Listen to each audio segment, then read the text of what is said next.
Years ago, I met a girl. Well, we started a relationship, and in about several months I decided to reach for the brass ring and let her introduce me to her parents. And she told me, Dennis, one request. Don't tell my father that your grandfather is a Nazir.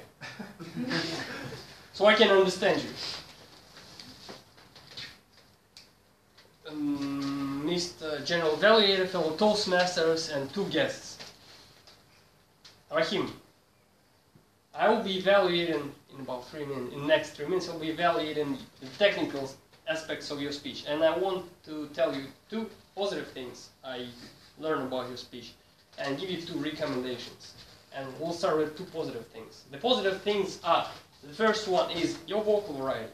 By the way, his speech, Rahim's speech, was about vocal variety, and you did well, especially at the beginning of the speech, when you mimicked the girl who loved people from Finland but hated Azeri. Great job.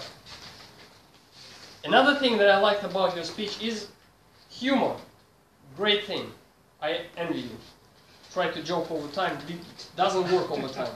You did really well. Once again, your example of your dialogue with the girl was awesome, and the humor throughout. Good job. 2 things though that I think you should pay attention to. The first thing is, when you want to interact with the audience and poll people, be clear about your questions. Because you started, well, who has biases? And people, do I have biases? Should I raise my hand? And 3 people raised hands.